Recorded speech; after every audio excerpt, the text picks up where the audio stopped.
हमार कौन कमी बाटे। जितना माई बाबू के सब बरल उतना पैसा सब जीवन जब सामान मंगल रही जब कुल तो देवे जीवन में छोट बोल लेकिन हमें क्या लिए इतना अत्याचार ना करे लेकिन हमारा बात सुनत नहीं की जा। माई बाबू जीवन में गाना बढ़िया चढ़े ले सब खोल ले लग जा।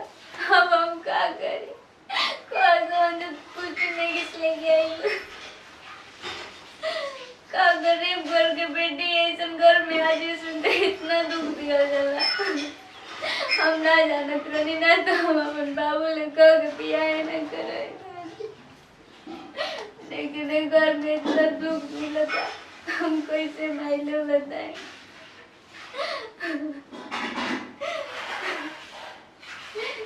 आदमी काम कर रहा था घर में तो 4 लाख खा तो बैठे हमें ना भी मारत आदमी आखिर कौन गलती बा भगवान हमारा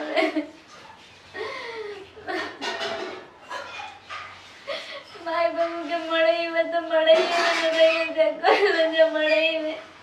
पहले ना है जाने के बुझाते है मड़ई में शादी कर जाते नहीं कि कहाँ जाते नहीं।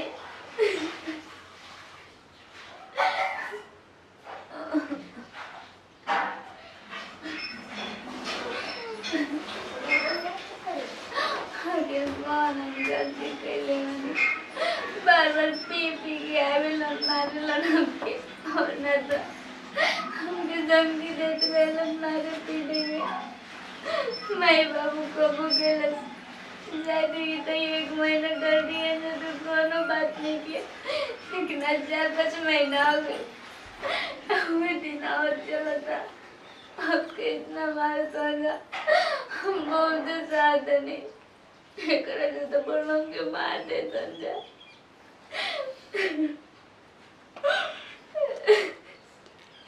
माई बाबू की इज्जत ना सोच ले रहते तो हमारे सही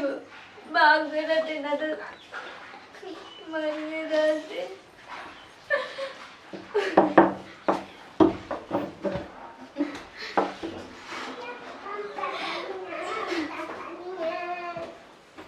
तोरा काम क्या करे रे? क्या करे रे? घरे मुझे न के ना ऐसे काय रोज बहना तब बोली ना तोर तंचो लाज बारे पतिए भी हमारे से पतिए भी रे गिरर का तू जान हमारा के देखी मरु के बे घर के को डालू हैं ऐसे ना बार-बार किसी आगे हमारा के छू मत तोर तो शर्म आके चाहिए रे कि बोल जानी तो तू कहीं डूब के मर जाएगा चाहिए।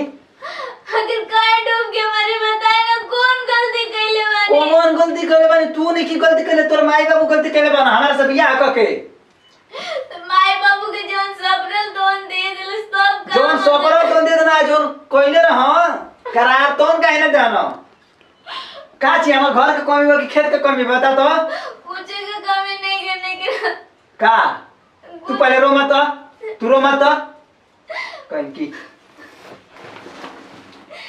ऐसे कैसे तने रो तू निकाल हमारा की संलार जो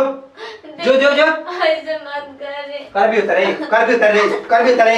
भाई रे कर भी दे कर भी बोल ना कर भी करे बोल ना जना तो माई बाबू दे तो मारता ना कि एकदम पोलवार के सुता भी है झोपड़ी में के आइल हो बताओ ऐसा पर सुती ना बताए करे तू क्या कर झोपड़ी बैठे तो झोपड़ी है तू झोपड़ी में रहबू कबो मतलब झोपड़िए में रहबू ठीक बा ऐसा घर से मौसर ना होई ऐसे ना बोले तर माई बाबू करार कर लेते काहे ना देना रे बोल ना गाड़ी के करार कर ले रहा आई कूलर मैं फ्रिज के बात कर ले रहा क्या रे काय बन अब धीरे-धीरे चुकता कर दे आज से 4-5 महीना हो गए चुकता कइबे ना कहीं ना ही तो लोग भुला गए ना जा कि हमारे को दामादो बा एगो बेटियों बिया तो हम ने की भुलाइलु दिनमा के चाहे करार क के भेजा ना जा बिया में ये कर्जा ले ले बोल मत जा तू रो मत तू हमारा शिक्षा से निकल जो हम कहां जाएंगे कहां जाए जी तू हमारे एक छुमा तो पहले दूर रह चल नीचे बैठ औकात है ये लेके बैठ के बतियावे शुरू कर दी हम तेरा का काट के भी कहीं के पहले हम कैसे नहीं जानता ठीक बा तू ऐसे सुधरे वाले नहीं की हमरे के गाय गुट गुट के मुंह आवत नहीं रवा घूट घूट के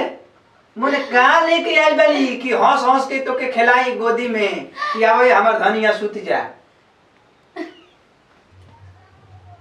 देख तोर लाज तंच होई ना, तोर माई बाबू की इज्जत होई त हमार घर से बाहर निकल। ऐसे ना ना निकलबी तो हम करो आइडिया ले ले बन, ठीक बा? हम देखी हमर माई कहले बिया नैहर से डोली जाला ससुर से आती। ढेर बोला ताली। बोला भी बोला भी ऐसे ना बोला भी बोला भी बोला भी बोला भी हाँ तू बोला पहले चुप चल निकल बारी घर से बाहर में निकल। निकल ना तो भैया यहाँ ना तो इसे दफना दे के इचे कोड़ के दादी मोरो कहीं की बताओ जब चाहिए तब से हमारी जिंदगी में सारा नल के बाटे बताओ कॉलर आ सकी हई दे भाऊ दे। अरे एकदम थे थारे हई का रे छोड़ हमको बोले घर में मुंह आगे काट हमको हाथ नहीं निकाल दे तो मार दे तू माने के देखी तो ना रही ठीक बा। हम गए क्या होता रे अजितवा देखिए देख भैया को ना अब तू घर से बाहर निकल। क्या होता रे हां अरे मत कच कच कच कच जानते वाला हमें बुझा हमारा रोज रोज के हमार जिंदगी हमें कर जिंदगी से परेशान हो गए बनी हम एकर से छुटकारा पाओ चाहते हैं। भैया जी हम तो घर पे गिरने नहीं आगे कह देना ऐसा ना करेंगे कहते नहीं काहे ना करो काहे ना करी हम कहते काहे ना करो बोल भी बोल रे छोड़ छोड़ मारला पीटे कुछ मारते कहते हैं मार के मुआ जी ने करा के कर रास्ता दिखाओ घर के आ समाज के हम तेरा घर बोला बोला पागल होवे मुई में घर में अरे ओइसने मत चल सारा काट के तो फोन कर देंगे कोनो ना जानी अच्छा हम लड़की को देख के आइल बनी तोरा खाती अरे ऐसे ना तू घर में एकदम छला तिलका दिए समय को इन बा ऐसे मत बोले भैया। अरे बोल अरे चल निकल आगे के समय से निकल हम देख निकल हम लोग और सुन करते हमारा कहे का मतलब बाकी घर में के उबा ना भैया जी एकर राखा दाखा कर दी जा कहते हैं घर से निकल जाओ ना तो बर्बाद हो जीबी बर्बाद हो जीबी ऐसे मत करे जी बर्बाद हो जीबी तो मैं बाबू दिया निकल बाबू ए दिया रे सुन मार तो कहते नहीं मार तो बेचे तो मेरे फट में मुझी लेके जो हमने देख लेके जो बीजू का हवा में बीजी खत्म कर दे आप मार के खत्म करके चला जा लेके जो चला रोज रोज के झंझट ठीक हो मार दे जान से ना रोही बास ना बाजी बस थोड़ी दूसर होई ना